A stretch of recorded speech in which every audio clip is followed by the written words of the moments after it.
Warning: the following podcast contains violent scenes that may be unsettling to some listeners. Listener discretion is advised. There is a Gorgon inside the box, and we want to figure out what it is doing. Unfortunately, we will turn to stone if we see her face, and she might try to make us look. Join Becca playing Vector, Joreen playing Nila, Monica playing Maxine, and Tillman as the Game Master in Think Before Asking, an Eclipse Phase scenario written by Anders Sandberg. Please follow Twin Cities by Night on social media and consider supporting us on Patreon. Enjoy.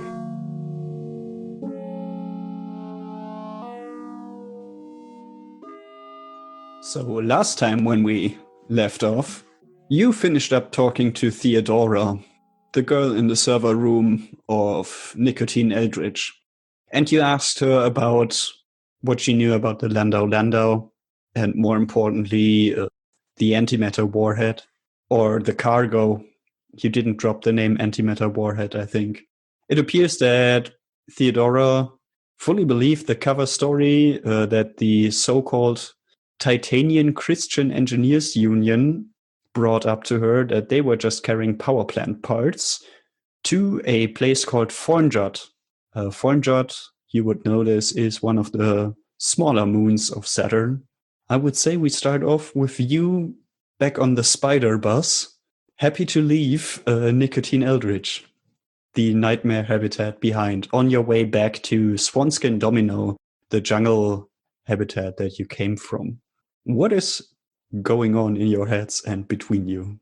I know Vector is just sitting down, kind of head almost between her knees, and there's like slight shaking as she's starting to try to calm herself and relax from the stressful situation. Occasionally replying to the other two, but at the moment not really having a ton of conversation, just trying to process everything that happened.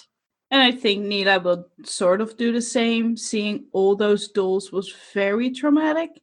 So, but her way is to just stare into the distance, stare maybe to the outside and see whatever goes by. And if there's anybody starting conversation, it will for now just be, yeah, I think Max would be sitting with Vector because she has somewhat of a motherly attachment when she sees people struggling the way that she personally is right now. However, just like Nila, she's keeping herself quiet because she's got a lot on her mind. As someone who prides herself on her thoughts and her mind and the privacy of the ego, as it's called, having someone sort of interfere with her thoughts and invade her personal space is making her question some things, like why she is so incapable of forming bonds with other people. And, she kind of feels dissociated in a way, just staring at Vector and Nila and feeling like she's not so much part of the group as just someone who's kind of jogging along for the ride. That's rough. So what are your plans right now? How do you want to, calm down, recollect yourselves once you're back at home? Because this is your home. You have your own personal space at Swanskin Domino. You could, if you wanted to, break up the group for a little bit, retreat to your own chambers. Would there be some sort of coffee place thingy? There are probably meeting places, just places for social gatherings. I'm not really sure if there would be a service. But you could just have a public fabber available, like a food-making device that has coffee pre-programmed in and will synthesize it for you from basic components. Then I think that is what Nila would suggest, to not with a lot of emotion, but just very much straight to the point. I know a place where we can just sit down and come up with a new plan. But does it involve food? Because I'm real hungry right now. I could eat a horse. I'm not sure about the machines producing horse, but it can produce food. It wasn't meant literally, Nila, but all right, I'm in. Yeah, I could use some food too. All right, I'd say you have like a jungle resort kind of area to hang out in. Because remember, Swanskin Domino was overgrown in these mangrove-like trees. So if it's unfixable anyway, you can just go with the aesthetic. Of course, this being microgravity, you don't really have tables to sit down at. Your coffee is not in cups, it's in like squeezy bags or in like these completely sealed containers that have like a sippy cup style top that you need to suck on to actually get the liquid out so it doesn't spill everywhere. Food is easier, but still spills kind of suck. So usually you have some sort of like pouch to eat it from so it doesn't get everywhere. And yeah, you would have to either float like in mid-air or strap yourself into one of the railings or at least hold on with one of your arms or cross your legs around one of the railings or something and stare out into the jungle, watching the smart cats float by and purr and beg for food. And I would say you have some privacy. There are other guests there, but no one's really paying you any mind right now. And I think once again, it's Nila that breaks the silence after everybody got some food, got some drinks, maybe strapped themselves in. I know Nila did. She's like, okay, we need to shake this thing. This was just a moment and we endured it and it's over now. So back to the mission. What was the information that we found out? I don't know that we found out much of anything. What she said, the Titanian Christian Engineers Union, that doesn't exist. I don't know if she was trying to lie to us or if she just got bad information, but I can guarantee you, I'll bet every last penny I've got, that does not exist. So we're back at square one, girl. Well, they might have been lying about who they are, but they might not have been lying about where they went. So that's something. The other thing is, if we feel like we need to retrace our steps, we could always go see the pilot. Just to clarify here, these people, by the way, the Titanian Christian Engineers Union, they boarded the ship that Dolores was cleaning up when you arrived on Nicotine Eldridge. And she, Dolores, brought them to Fornjot, left them there, and returned. Not sure if I made that clear last time, but she returned without them. Okay. So more like that's at least the next step of their journey. Is there any... There's a base there of some sort where people are? Probably.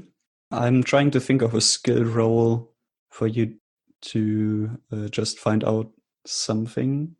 You can give me your knowledge AR design, actually. Probably seems far-fetched, but it makes sense in this context. That's a fail. Geez. So yeah, I would say offhand, okay, yeah, probably there must be some sort of habitat there. Otherwise, she couldn't have left them there. But you don't know exactly who lives there. Like offhand, you could probably like ask around still, but you're not familiar with the people who probably are there. Vector's realizing that this seems to be a running theme and is like in her own mind making sticky notes somewhere. Explore this area better. And like as she's thinking and as she's talking amongst the group, you guys see her kind of starting to come back to her liveliness with refocusing on what we're supposed to be doing. So you can kind of start to see that she's normalizing and ready to get focused again. Sorry, maybe that's on me in giving you bad knowledge skills. No, but I could see, especially with Vector being so wrapped up in her own world. I mean, we might work for Firewall, but that doesn't necessarily mean a ton. It's not like we have formalized training of any sort. So I think this could be fairly realistic for, being a space game. On the other hand, this area that you live in is full of like weird groups and outcasts. And that's not just the swarm that you're in, but also like surrounding areas. You're so far away from Earth people who come here usually have like a reason. Either they're not welcome in other places or they don't feel welcome or comfortable. They want to do their own thing. The scum swarm, they still mingle with other groups. They try to get by together socially. But there are brinker habitats, places where people really seclude themselves. So it's hard to be familiar with them. Absolutely. And that makes sense with how different all the different groups can be. So the way that Vector's seeing this, we have two options. We can try to go to Fornjot, or we can try to find the pilot again. Now, if we want to throw it out into the network to see what we can get for Fornjot, we could try that again, but given what happened last time, and that might not be the most helpful, but it could be interesting. I could definitely run my network again for some travel advice. To just say, I'm trying to explore other parts of the swarm. This is what my eye landed on. Can somebody give me more info? Max is going to agree with Nila for going that route because she wants to avoid directly dealing with the pilot as long as she possibly can, because she thinks that's when you get into the real danger, when you're face to face with someone that was a part of the operation, whether knowingly or otherwise. So she's going to agree that maybe we should keep looking at other resources. Just for my clarification, because there's two pilots now. There was the pilot of the Landau Itakura, and there is Dolores. So which pilot are we talking about? Because I think Itakura just her involvement stopped at Nicotine Eldridge. She doesn't want to deal with the scary girl any more than she physically has to. So when I was saying pilot, I was talking about Itakura. Okay, yeah. Having dealt with Itakura before, Nila is still not a fan of dealing with her now. So I think she's just going to post that message about Fornjot. Yeah, also, your priority is the warhead and probably like the people who traveled with it. Itakura is a piece of the puzzle, of course, but she is on a piece of the track that you've already left behind. She took these people in, and the device, covered up as a power plant upgrade or something, traveled to the swarm, did a stop at her main hab for reasons you don't know. Next day, she boarded again and brought them to Nicotine Eldridge, which is just a small distance away, then dropped them off again, and then a little bit later, they boarded with another ship. This time, Dolores was the pilot, and brought them to Fornjot, the moon. But yeah, you can definitely try to ask around for Fornjot. Roll me your ATRAP again. That's a 67 out of 70. That's very good. It's unfortunately not a critical, but it's, I think, 2 superior successes. It's above 60, but still a success, so I think that's how that works. What you gather from various people responding to you is Fornjot is, in fact, a brinker habitat. It's not part of the swarm. But being very close by, you can usually reach it in a day with a fast shuttle. A bit slower if you have a lot of cargo. What you know is there's some trade going on. The people there, they usually need resources from bigger habitats around. The swarm is the obvious connection. But these trades are rare. And in fact, there's very little social connection with the people there at all. You probably ask further, who are they? What do they do? And you find out they are the Covenant of the Cherubim. It's a Christian computationalist sect. This means they are very heavy into forking and praying in simul space, because if you have a choir of people or copies of yourself, you can praise God more clearly, which of course you need to do because the apocalypse is nigh.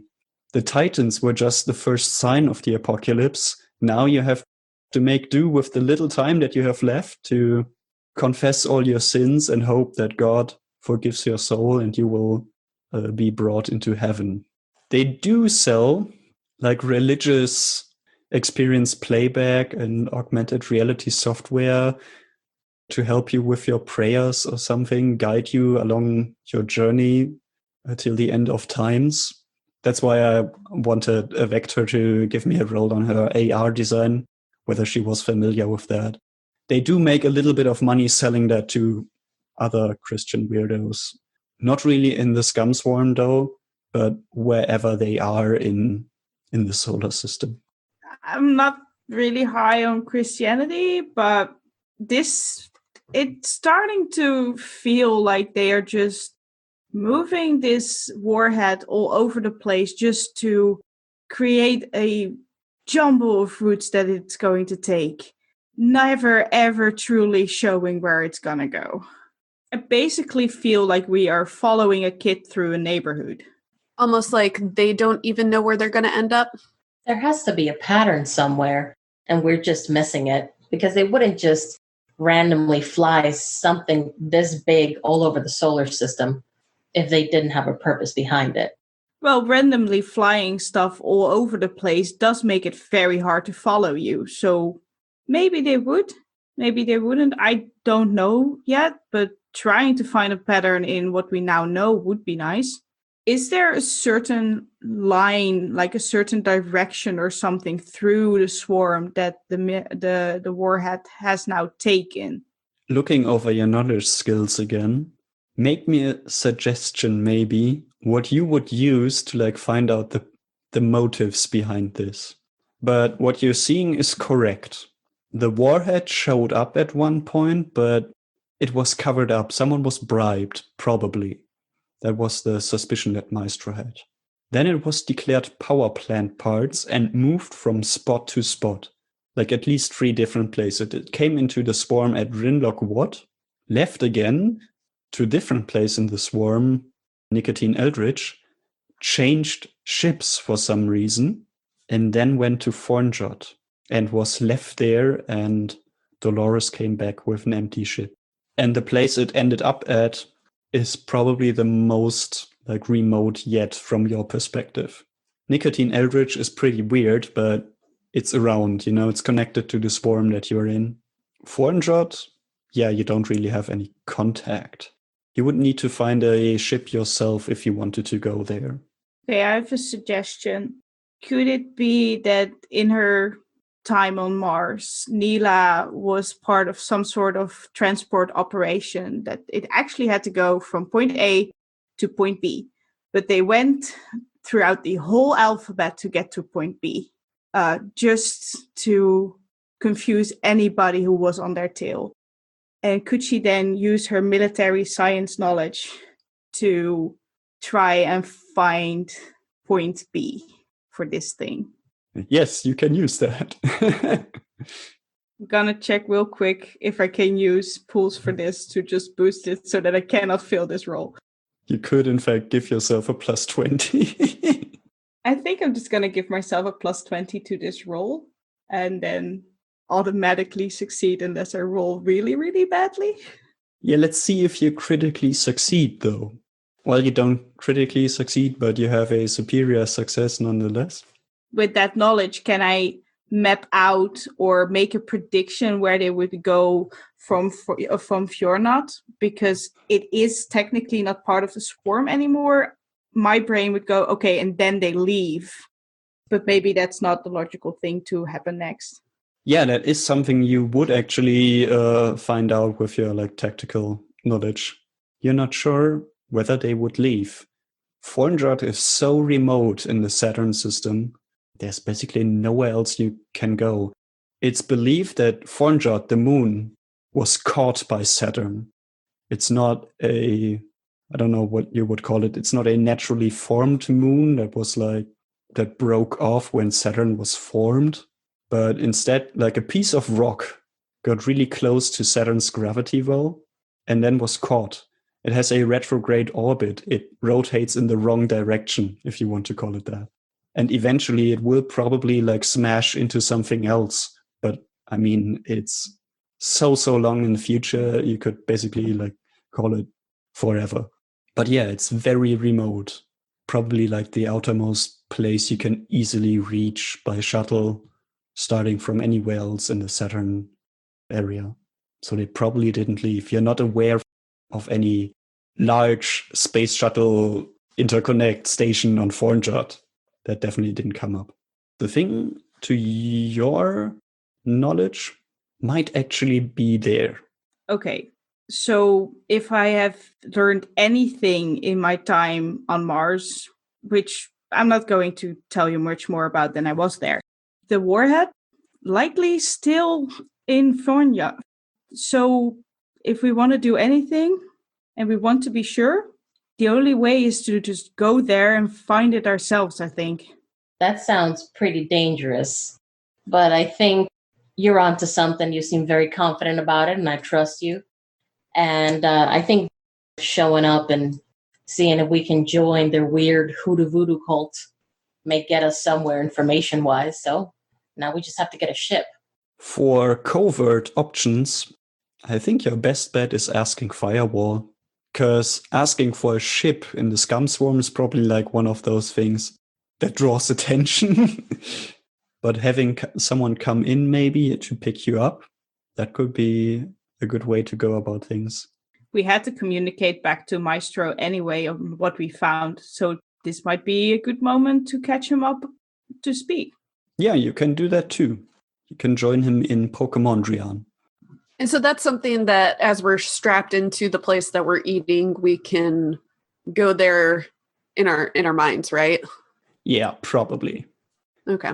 I would say so. The thing is, when you enter simul space, your body is essentially sleeping because your mind is very occupied with something else.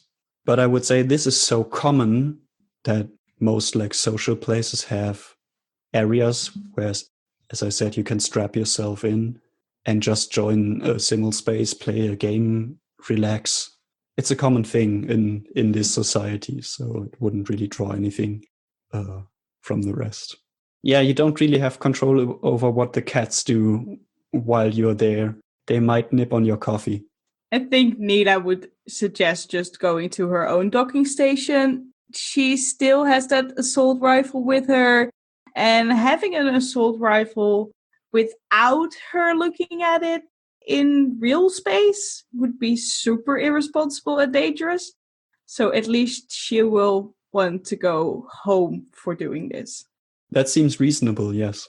If Nila's going to go home, I think Max would very discreetly reach into her own pocket and hand her back the weapon that she gave her earlier, because she doesn't trust herself holding that thing that she doesn't know how to use without Nila being around. So she's going to say, if you're going to go, you're taking your toy with you. Sure don't want to keep it? I am positive. Okay, your choice, and she'll take it back. And I think they will decide to meet up in like 10 minutes over there and then in Maestro's gallery. So you clean up all your trash by throwing it into the disassembler next to the maker. It takes apart everything that you have left over on an atomic level and instantly like recycles it into the maker so new coffee can be made. And you drift to your home abode. I think everyone goes to their own place for now. Right. And there you can strap yourself in again. This time fully secluded from everyone around. Weapons hopefully secured to the wall or something. No cats around, at least that you know. And you find yourself in the game Pokemondrian. You have some updates. Monet is currently on like a popularity streak. And there's now like an event you can meet up with other people who look for specific Monets, and then your luck to find them in the wild increases. So can you like team up and do like social Monet hunting? You hit up Maestro though, find yourself in his studio again. He's put aside the Mona Lisa for now. He's now working on his detailed drawing of the baby in the womb of the mother. Greetings, Sentinels. Back so soon, I see. Is there anything that you found out yet? Yes and no. We know the general trajectory of the warhead throughout the swarm, but as far as we know, it ended somewhere outside of the swarm. And that's where we're stuck. Well, I mean, it's a relief that the device is not still around, but where did it go? It's too close for comfort. It's in Fornjot. The tiny moon with the Christian cult? That's correct. They seem to have gotten there under the guise of being this Titanian Christian Engineers Union and saying that whatever they're transporting was power plant material. He drops his fountain pen and laughs out. Titanian Christian Engineers Union. Oh, that's rich. Ah, geez, that's great. Power plant parts. Yeah, I guess that's a good cover story. No one really wants to look at the radioactive thing too closely. They just put it away and forget about it until it's gone. Yeah, that checks out. I think you probably should go there. About that, we're going to need transport if you want us to get a little closer. If we get something on our own, it's going to look a little bit suspicious. Yeah, I was thinking the same thing.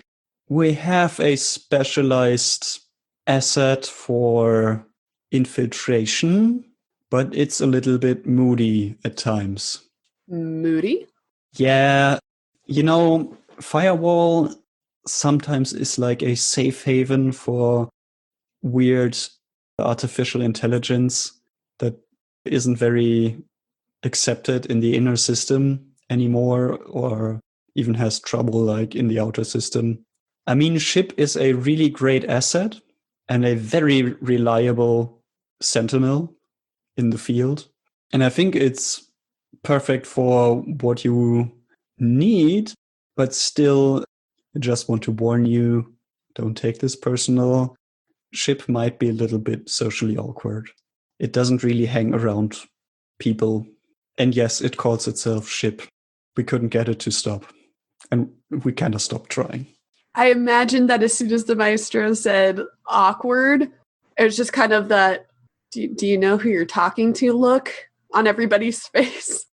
He recognizes that, well, see, some of our sentinels, they have this really cynical humor that SHIP doesn't get. And we had this thing where a sentinel joked about dying really fast on a mission, and SHIP had all these plans to make sure that the sentinel died really fast if the mission didn't go well.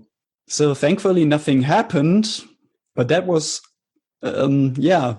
I don't know how to put it in words, okay? It's awkward. Okay, so sarcasm is a no. Yeah, I think that's a good plan.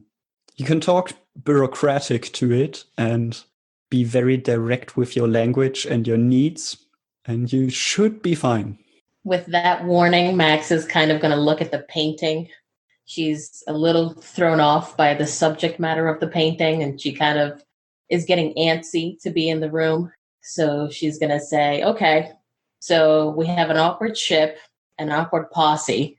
Anything else you want to throw at us while we're here? Well, that's really all I know so far. I trust your judgment in the field. Of course, you can always reach out. But yeah, it may draw weird attention if you arrive at a Christian habitat and then immediately check out your Pokemon Drain stats. I'm not sure how they go about that, but I hear they're pretty extreme about their religious views. Not sure how they think about games. Do you have like a cover story planned? Well, given the information that we know about the place, just going in as newly converted members. Yeah, that's probably your best bet. I hope it holds up for a little bit. If you feel like it just won't work, you could maybe also try to just infiltrate, fly under the radar. But that may also be very, very difficult to do. I'm not sure about their security. I'm sure we'll manage. We can always fly under the radar after we try to infiltrate by pretending to be new people to join the sect, right? Hopefully. So I have reached out to SHIP It's on its way to dock with Swanskin Domino. It also carries light vacuum suits for you all, so there's no issues with docking with a strange, maybe not well-maintained habitat. You should be able to manage with that, at least for a little bit. Cool, thanks. So, Vector, Max, see you there? Yeah, see you there.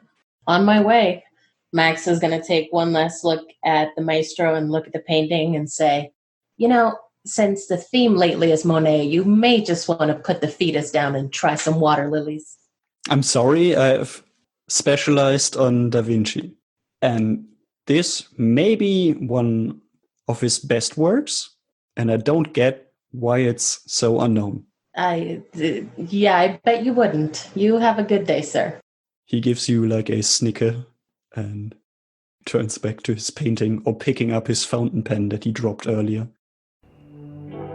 The complex setting of Eclipse Phase can be overwhelming if you're new to it, but we feel that it's worth it.